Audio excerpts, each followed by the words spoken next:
We're staying on top of this breaking news. FBI agents searching both the home and office of ex-Trump National Security Advisor John Bolton.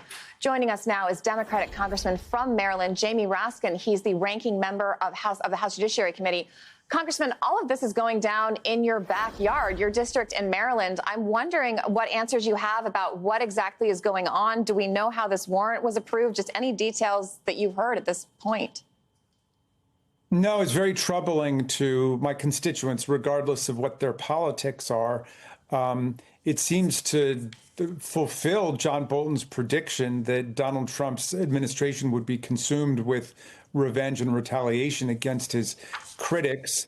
Bolton, of course, wrote a book in which he criticized Donald Trump for catering to the Chinese and trying to get the Chinese involved in our presidential election on his behalf.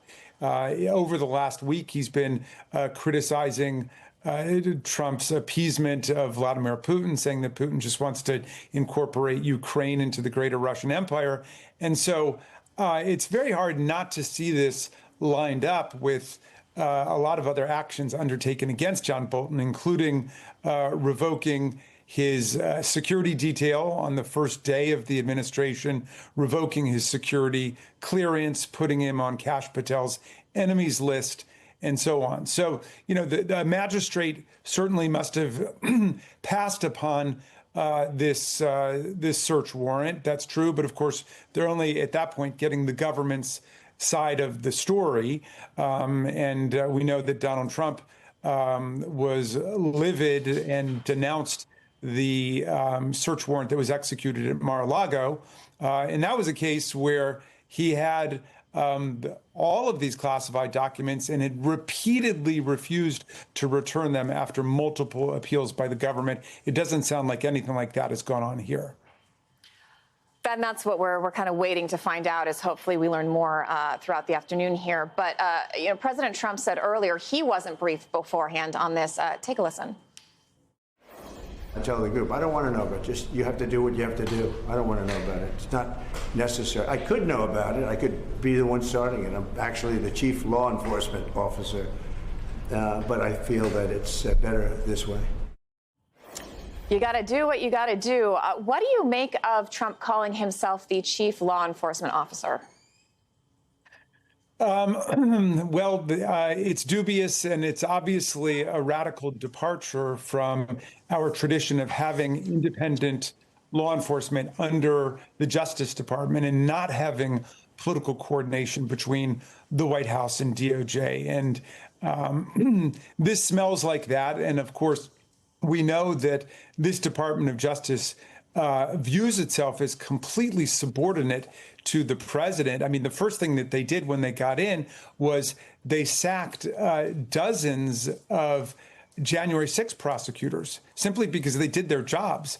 And Donald Trump wants to, you know, send January 6th down some kind of Orwellian memory hole. So anybody who had anything to do with it, they're firing. And we're talking about experienced, gifted federal criminal prosecutors who lost their jobs for no reason other than having worked on that case. And so we've seen various kinds of purges like that taking place at the DOJ, at the FBI.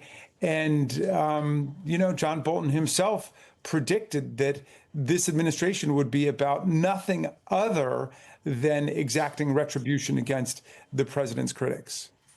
I mean, so with that in mind, how concerned are you that the FBI's resources are being diverted from things like fighting terrorism, drug trafficking, federal crime, and what do Democrats do about it? Well, on the House Judiciary Committee, we intend to be exercising as much oversight as possible to make sure that the actual criminal law enforcement agenda of the FBI is not completely neglected as they decide to mobilize the resources of the federal government to go after their perceived political enemies. But it's a very serious problem. A number of units within the FBI and the Department of Justice were dismantled early on, including ones that were set up to protect us against malign foreign interference in American elections, to protect us against malign foreign surveillance and sabotage of different American government functions, and they were just shut down. They also said, of course, that they were no longer going to enforce the Foreign Corrupt Practices Act, giving free rein to, bribery in the foreign context. So all of these things are very troubling. And what's taking place in Maryland's 8th District today is part of this really disturbing pattern. All right, Congressman Jamie Raskin, thank you for joining us. You bet.